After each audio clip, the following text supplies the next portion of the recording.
네, 안녕하세요. 20년 4회차 식품기사 기출문제 제5과목 생화학 및 발효학 문제풀이 진행하도록 하겠습니다. 자, 간에서 포도당이 글리코겐으로 변화하는 과정 나왔습니다. 포도당이 과량 들어왔을 때 간에서 글리코겐 형태로 저장을 하는 거죠. 자, 일반적인 우리 글리코우즈가 들어왔을 때 글리코겐의 대사 과정 한번 보도록 할게요. 일반적인 상황에서 근육에서 운동을 할 때는 글리코우즈가 어떻게 돼요? 혐기적으로 분해가 돼서 락틱 애시드를 생성을 하게 됩니다. 자, 우리 해당 과정 중에 호기적 해당 과정, 혐기적 해당 과정 봤었죠? 이 과정은 어디에 해당돼요? 혐기적 해당 과정에 해당을 합니다. 그래서 우리가 운동할 때, 요럴 때 해당이 되는 거죠. 자, 그런데 그렇게 생성된 락틱 애시드는 어떻게 해요? 혈액 중에 흘러나와서 간으로 가요. 그 다음에 이 락틱 애시드는 다시 어떻게 됩니까? 글루코우즈로 분해가 되고요. 합성이 되고요. 이 글루코우즈는 다시 혈액으로 또 떠돌아다니게 되죠. 자, 그런데 이렇게 간에 글루코우즈가 너무 과량 쌓였어요. 그러면 난 뭘 한다? 이거를 글리코겐 형태로 저장을 하게 되고 혈액 중에 포도당의 농도가 낮아질 때는 다시 이 글루코즈를 글루코즈로 분해해서 사용을 하게 됩니다. 자, 이 과정에서 글루코즈가 글루코겐으로 변화하는 과정에 전달하는 물질이 있대요. 얘가 그냥 전환되는 게 아니라 어떠한 물질이 있어서 전환이 돼야 되는데 그 물질은 바로 뭐다? 1번 우리딘 트리포스페이트가 됩니다. 다음 문제로 넘어가도록 하겠습니다. 2번 글리신 수용액에서 HCl가 NaOH의 수용액으로 적절하게 얻은 적정 곡선에서 pK1은 2.4이고 pK2는 9.6일 때 자, 이온화 지수겠죠. 자, 우리 등전점은 구하여라 나왔어요. 등전점은 바로 뭐예요? 이온의 농도가 정확하게 중성이 되는 지점을 우리 등전점이라고 말합니다. 자, 우리 이거 계산 어떻게 했죠? 쉽죠? 2 나누기 2.4 더하기 두 개의 pK 값을 더해서 나눠주면 답이 나오겠네요. 정답은 2번 pH 6이 됩니다. 자, 83번 보겠습니다. 케톤체에 대한 설명으로 옳은 것은 나왔습니다. 자, 우리 일반적인 대사 과정에서는 뭐를 사용해요? 포도당을 분해해서 ATP를 생성해서 에너지원으로 사용을 합니다. 근데 우리 다이어트 할 땐 뭐라 그래요? 포도당을 안 먹어야 탄수화물을 안 먹어야지 지방이 산화돼서 살이 빠져라고 얘기를 합니다. 그 말은 바로 뭐예요? 포도당이 안 들어왔을 때 어떨 때 다이어트를 하거나 아니면 기아 상태거나 이런 내가 에너지원으로 사용할 수 있는 당질이 없을 때는 우리 지방을 분해시켜서 에너지원으로 사용을 하게 됩니다. 그때 생성되는 걸 우리 케톤체라고 말을 하는데 자, 이 케톤체에 대한 설명으로 옳은 것은 한번 볼게요. 자, 케톤체는 어디서 생성이 되냐면요. 내가 이렇게 포도당이 없을 때는 간에서 생성이 돼서 어떻게 이런 에너지가 필요한 말초 조직에서 산화가 되면서 사용을 하게 됩니다. 자, 이러한 케톤체를 뭐라 그러냐면요. 포도당 지방질을 분해시켜서 사용을 하기 때문에 사용을 하면서 생성되는 아세토아세테이트, 아세톤 같은 물질들을 우리 케톤체라고 하고요. 이러한 물질들은 바로 뭐냐면은 얘가 이렇게 산화가 되면서 혈액을 산성으로 만들어 줍니다. 자, 그럼 문제 한번 볼게요. 간은 케톤체 분해 기능이 강하다 했는데 아니죠. 간은 케톤체는 간에서 생성한다 그랬습니다. 자, 그리고 간에서 산화되는 것도 아니죠. 어디서? 말초 조직에서 에너지가 필요한 곳에서 산화가 됩니다. 과잉의 탄수화물은 케톤체로 전환돼서 축적되는 게 아니라 탄수화물이 없을 때 사용이 되거나 만들어지는 게 케톤체겠죠. 정답은 4번 되겠습니다. 항산화 작용을 하여서 산소로부터 세포막을 보호하는 비타민은 산화를 방지하는 거. 그 말은 바로 뭐예요? 산소가 세포막을 공격하는 것을 방지하는 겁니다. 자, 우리 각각의 비타민들마다 역할이 있죠. 이건 기본적으로 알고 가셔야 됩니다. 자, 비타민 A는 없으면 어떤 증상이 일어나요?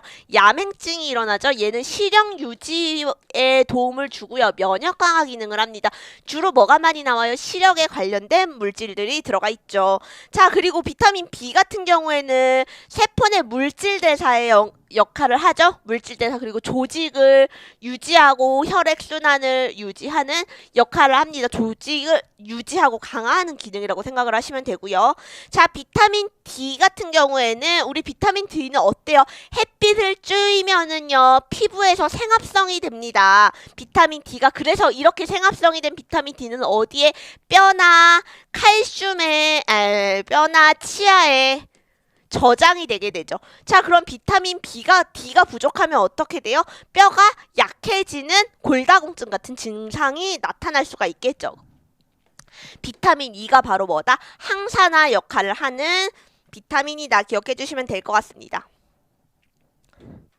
자, 85번 내열성 알파 아밀레이즈의 생산에 이용되는 균은 나왔습니다. 자, 내열성이래요. 내열성 알파 아밀레이즈를 생성을 하려면은요, 그 미생물 자체도 내열성이 있어야겠죠. 그래야지만 그 안에서 생성될 수 있는 게 내열성 균주, 그 효소가 생성이 될 수가 있습니다. 자, 그때 바로 많이 사용되는 게 바로 뭐다? 2번 바실러스 리케니포미스가 되겠습니다. 리케니포미스 어디에 많이 사용이 되냐면요. 제빵을 할 때 주로 사용을 하는데, 제빵할 때 높은 온도를 견디게 할 수 있겠죠. 그렇게 높은 온도를 견딜 수 있으면서 높은 온도에서만 서식을 하면서 발화를 해서 효소를 생성하는 균이 바로 바실러스 리케니포미스가 되겠습니다. 다음 문제 넘어가도록 할게요. 86번. 전자 전달기에 대한 설명으로 틀린 것을 골라라 라고 나왔습니다. 전자 전달계는요, 내가 체내에서 우리 항상 무슨 TCA 회로를 들어가든지 HMP 회로를 들어가든지 여러 가지 회로를 볼 때 뭐가 필요해요? 이 전자를 전달하는 NADH와 FADH가 필요하죠. 이런 물질들은 뭐예요? 내 체내에서 회로를 돌리면서 내 체내에 있는 여러 가지 회로를 굴리면서 산화와 환원 작용을 합니다. 자, 그렇게 해서 어떻게 최종적으로는 이러한 역할을 통해서 ATP를 생성하는 게 전자전달계인데 총 몇 개의 6개의 ATP를 생산을 하게 됩니다. 자, 틀린 것은 골라라 나왔습니다. 몇 번일까요? ADP와 P로부터 총 5개의 ATP가 아니라 몇 개요? 6개의 ATP가 생성이 됩니다. 다음 문제 볼게요. 자, DNA 분자의 퓨린과 피리미딘의 염기성 사이를 연결하는 결합은 어떻게 됩니까? 라고 나왔네요. 자, 우리 염기쌍은 어떻게 된다 그랬어요? C와 G가 항상 결합을 해 있는 상태라 그랬어요. C가 오면 반대편은 반드시 G가 와야 되는 거죠.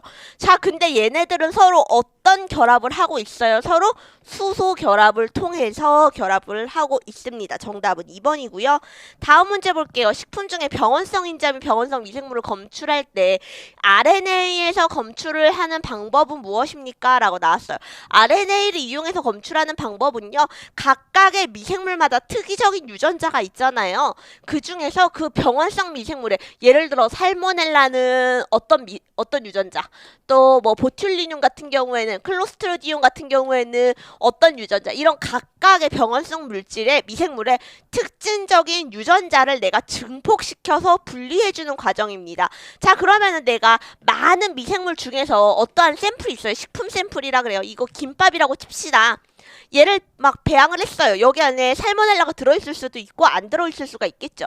그러면 이걸 막 배양을 해서 여기에서 살모넬라와 관련된 이 특이적인 유전자만 내가 있다면 얘를 증폭시켜 주는 겁니다. 그렇게 해가지고 얘를 분리하는 방법인데, 자, RNA를 이용한대요. 한번 볼게요. 우리 보통은 DNA를 RNA로 전사시키죠. 그래서 이 RNA는 뭘로 발현을 하게 되는 거죠? 단백질로 발현을 하게 됩니다. 근데요, RT-PCR 같은 경우는 우리 뭐라 그러냐면 역전사라고 말을 해서 이 전사 과정을 거꾸로 해준대요. 그래서 우리 뭐를 이용해서 이 RNA를 이용해서 역전사해서 이용해주는 것을 우리 뭐라 그런다? RT-PCR이라고 말을 합니다. PCR 자체가 뭐예요? 유전자를 증폭해서 분리를 해주는 거죠. 근데 그 유전자를 증폭하는데 특히나 RT-PCR 같은 경우는 RT가 뭐의 줄임말이요? 리버스 트랜스크립션입니다. 자, 그러면은 전사를 역으로 해주는 거고요. 그렇게 전사를 역으로 해서 유전자를 증폭해서 분리해주는 방법. 정답은 2번 RT-PCR 되겠습니다. 자, 단백질을 합성을 하는데 저해하는 항생물질을 대수 중식기에 처리할 때 나타나는 현상으로 옳은 것을 나왔어요. 자, 우리 미생물 생장 곡선을 한번 볼게요. 처음에 유도기, 대수기, 그 다음에 증식기, 사멸기를 거치죠. 근데 나 어디에 넣어준대요? 대수 증식기에 넣어준대요. 여기에다 넣어줄 거래요. 자, 근데 뭘 한대요? 단백질 합성을 저해하는 물질을 넣어준대요. 자, 단백질 합성은 근데 어떻게 어떻게 되는 거예요? 단백질 합성 기작을 먼저 봐야지, 메커니즘을 먼저 봐야지 어떻게 되는지 알 수 있겠죠. 아까 방금 말씀드렸습니다. DNA는 어떻게 돼요? RNA로 전사가 되고요. 그 RNA에서 유전 정보를 따와서 나는 단백질을 합성을 하게 됩니다. 근데 나는 어떤 걸 저해하는 물질을 넣어줬대요? 요기 과정, RNA에서 단백질을 합성을 저해하는, 여기를 저해하는 물질을 넣어줬대요. 그럼 어떻게 될까요? 대수증식이니까 미생물은 계속 자랄 거예요. 그렇다면은 RNA와 DNA는 계속 합성은 되겠죠? 합성은 되지만 단백질 합성은 저해하는 물질을 넣어줬으니까 합성은 정지된다. 정답은 4번 되겠네요. 넘어가도록 하겠습니다. 자, 90번 보도록 하겠습니다. DNA 제조합 과정에서 DNA 제조합을 위해서 사용하는 제한 효소인 엔교 뉴클레이즈가 아닌 것은 이라고 나왔습니다. 자, 제한 효소래요. DNA 제조합이라는 건 바로 뭐예요?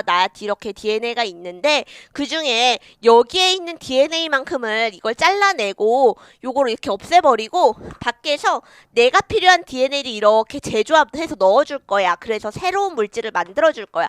이게 바로 DNA 제조합입니다. 자, 그러면은 내가 원래 DNA가 이런 모양이었는데 밖에서 이런 물질을 넣어주려면은 여기 동일한 부분 이만큼을 잘라줘야 되겠죠. 그렇게 자르는 효소를 우리 바로 뭐라 그런다? 제한 효소라고 말을 합니다. 이때 사용되는 게 아닌 것은 이라는 물질인데 정답은 몇 번? 4번 되겠습니다. 사실 이거 효소 이름까지 외우는 경우가 없어서 좀 굉장히 어려운 문제기는 한데 우선 제한 효소와 이름 정도 알고 넘어가시면 될 것 같아요. 넘어가도록 하겠습니다. 자, 91번 보도록 하겠습니다. 고등동물의 간에서 글루코즈 합성에 주로 이용되는 전구체가 아닌 것은 나왔습니다. 글루코즈 합성이래요. 이건 무슨 과정이에요? 당을 새로 만드는, 당을 신생시키는 과정이래요. 자, 그러면은 당 신생 과정은 어떤 과정이 될까요? 해당 과정, 당을 만들어주는, 당을 분해시키는 과정의 역반응이 되겠죠. 자, 해당 과정은 바로 뭐예요? 글루코즈를요, 분해시켜주는 과정이에요. 여기에 중간중간 여러 가지 물질들이 나오겠죠. 자, 그럼 당신생을 이걸 꼭 거꾸로 역으로 해가지고 글루코즈까지 만들어주는 과정입니다. 자, 근데 그러면 이 중간중간에 발생하는 물질들이 있어요. 여기에서 어떠한 경로를 통해서 이 중간대사 물질로 생성되는 애들을 우리 뭐라 그럴 수 있어요? 당신생에 사용되는 전구체라고 말을 할 수가 있겠죠. 자, 이때 락테이트, 피루베이트는 어때요? 우리 최종적으로 해당 과정에 중간에 생성되는 물질이기 때문에 당신생에 사용할 수가 있습니다. 그리고 글리세롤 같은 경우에는 어떻게 되냐면은요, 해당 과정 다 잘 보시면은요, 중간에 뭐가 생성이 되냐면은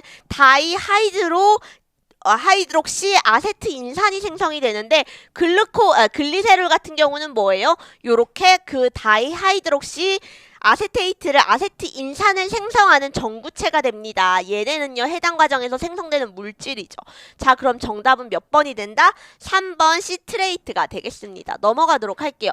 전분질 원료에서 주정의 제조 과정을 전분질 원료에서 주정을 제조한대요. 그건 바로 뭐예요? 발효를 통해서 알코올을 생성한다는 거죠. 알코올 발효를 하고 싶대요. 그러면 당을 고농도로 내가 발효를 시켜야 돼요. 그러려면 어떻게 해야 된다? 우선은요, 증자 과정은 바로 뭐예요? 전분질을 발효하기 편한 상태로 만들어주는 게 증자 과정이겠죠?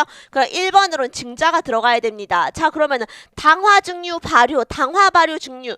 우리 알코올 생성이라 그랬어요. 그럼 최종적인 산물이 뭐가 돼야 돼요? 알코올이 돼야 되겠죠. 그럼 최종 과정이 뭐가 돼야 된다? 증류가 돼야 됩니다. 아니겠죠? 정답은 1번. 그리고 당화와 발효가 동시에 사용되는 거, 그리고 발효만 진행되는 거, 우리 이거 뭐였어요? 복발효주, 단행발효주 있었죠? 그렇게 기억을 해주시면 되고, 항상 당화가 먼저 일어나고 그 다음에 발효가 일어나게 됩니다. 자, 다음 문제 볼게요. 조류는 퓨린을 어떻게 대사해서 배설하는가 나왔습니다. 자, 퓨린은 바로 뭐냐면은요, 헤테로 유기화합물입니다. 헤테로 유기화합물, 이렇게 헤테로 링을 가지고 있어요. 자, 근데 여기에서 헤테로 링 안에 뭐가 들어가 있냐면은요, 질소가 몇 개가 들어가 있냐면 질소가 하나, 둘, 셋, 네 개나 들어 있습니다. 자, 근데 내가 사람 같은 경우에는 사람도 그렇고 동물도 그렇고 이 질소 내가 체내에서 막 합성을 하거나 이용할 수가 있나요? 아니죠. 얘네들은 배설을 해야 돼요. 우리는 주로 어떤 형태로 배설을 해요? 얘네를 암모니아 형태로 배설을 하게 되겠죠. 자, 이러한 질소를 배설하는 과정을 물어보는 문제네요. 자, 질소는 어떻게 배설하는지 볼게요. 퓨린을 배설하지 않고 다른 화합물로 모두 전환해서 사용을 한다. 자, 우리는 퓨린을 배설하지 않고 다른 화합물로 전환을 하지 못합니다. 이건 어떻게 하냐면 식물에서는 가능해요. 그래서 식물은 질소 같은 경우를 배설하지 않지만 식물을 제외한 모든 어류, 조류, 동물, 사람은요. 이것을 변화해서 배설을 합니다. 근데 어떤 형태로 배설을 해요? 암모니아 형태로 바꾼 다음에 그 다음에 뭘로? 요산으로 변경을 해서 배설을 하게 돼요.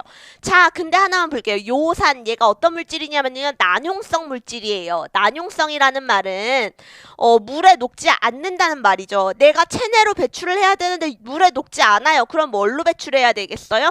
얘를 대변으로 배출을 해야 되겠죠. 정답은 몇 번이다? 소변으로 배설하지 않고 요산으로 분해해서 대변과 함께 배설한다. 2번이 되겠습니다. 자, 넘어가도록 할게요. 알파 글루코 아밀레이즈의 특징이 아닌 것은 무엇인가 나왔습니다. 알파 글루코 아밀레이즈는 뭐냐면요. 아밀레이즈래요. 그러면은 뭐다? 당을 분해하는 효소입니다. 근데 알파 글루코 아밀레이즈는 어떻게 분해하느냐면요. 비환원성 말단. 말단이란 것은 우리 이렇게 녹말처럼 막 중합체 글루코즈가 막 중합이 되어 있잖아. 아밀로즈나 아밀로펙틴처럼. 그때 말단에서부터 이 잔기 맨 끝에서부터 알파 1 6결합을 알파 1 4결합을 분해해주는 것, 포도당 단위로 분해해주는 것을 우리 알파 글루코 아밀레이즈라고 말을 해줍니다. 자, 알파 1사결합, 알파 16결합은 뭐예요? 우리 이렇게 당이 두 개가 결합이 되어 있는데, 자, 탄소를 1번, 2번, 3번, 4번이라고 봤을 때 4번 탄소와 1번 탄소가 결합이 되어 있는 것을 1사결합이라고 말하고요. 1번 탄소와 6번 탄소가 결합이 되어 있으면 우리는 16결합이라고 말을 해요. 그리고 얘네가 이렇게 같은 방향으로 결합이 되어 있으면은 알파 결합, 아니면은 다른 방향으로 결합이 되어 있으면은 이렇게 베타 결합이라고 말을 합니다. 자, 그 중에서 특징이 아닌 것은 거의 모든 생물에 존재하고요. 당은 거의 모든 생물이 이용하기 때문에 거의 모든 생물에 이러한 효소가 존재합니다. 효모에 풍부하게 존재하는 거 맞고요. 말토우즈, 아밀로즈, 올리고당을 분해할 수가 있습니다. 자, 이소말토우즈에 대해서 활성이 뛰어난 거는 얘가 아니라 블렌칭 아밀레이즈가 이소말토우즈에 대해서 활성이 뛰어나겠죠. 말타아제라고도 합니다. 정답은 3번 되겠네요. 다음 문제 보도록 하겠습니다. 자, 간에서 프로트롬빈을 이용한 여러가지 혈액 응고인자. 자, 우리 혈액 응고를 위해서는 응고인자로 뭐가 필요해요? 요 프로트롬빈이 필요합니다. 이 프로트롬빈을 만들기 위해서는 전구물질로 뭐가 있어야 돼요? 비타민 K가 있어야 되겠죠. 프로트롬빈과 비타민 K는 굉장히 많이 나오는 문제니까 기억하고 넘어가시면 되고요. 다음 문제, 연속배양과 일반적인 장점이 아닌 것은 연속배양과 회분배양 한번 볼게요. 연속배양은요, 내가 배양을 1차적으로 했어요. 그 다음에 또다시 이거를 2차로 배양을 하고, 이렇게 또 연속적으로 배양을 하는 것을 우리 연속 배양이라고 말을 하고요. 컨티뉴어스 배양이라고 말을 합니다. 자, 회분식 배양은요, 배지 배양이라고도 말을 하고 하나의 배지에서 배양을 하는 거예요. 자, 근데 장점을 한번 볼게요. 장점이 아닌 것은 장치 용량을 축소할 수 있다라고 했는데, 요거는 장점이 맞겠죠. 하나의 배지씩 있으면은 여기서 계속 이어갈 수 있는데, 하나의 배지는 하나에서 다 끝나고 또 다음 배지를 진행을 해야 되고, 그렇기 때문에 자, 작업 시간을 단축할 수가 있고요. 생산성이 증가합니다. 요건 일반적으로 기억을 해주시면 되는데, 배양 중 생산물의 농도가 높다. 요거는 아니겠죠. 왠지 한번 볼게요.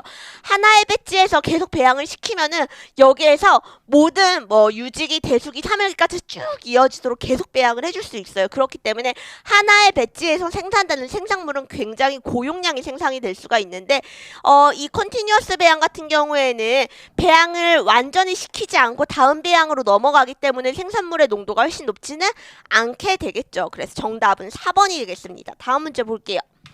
EDTA에서 처리가 효소의 활성화에 영향을 미치는 이유는 나왔습니다. 자, EDTA는 뭐냐면은요, 효소랑 결합을 하게 됩니다. 근데 효소 활성 부위, 우리 효소는 어떻게 작용한다 그랬죠? 효소 기질 복합체를 만들어서 작용을 한다 그랬어요. 기질이 이렇게 있고 여기에 내가 효소가 작용을 하려 그래요.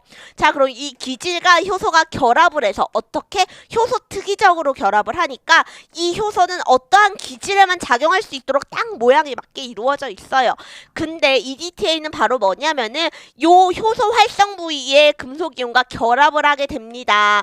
그렇기 때문에 효소의 활성이 그럼 어떻게 될까요? 감소하게 되겠죠. 정답은 4번이 되겠습니다. 자, A 효소의 촉매작용에 필요한 아미노산의 장기는 활성 자리에 존재하는 글루탐산. 자, pK 값이 어떻게 된대요? 5.0이 된대요.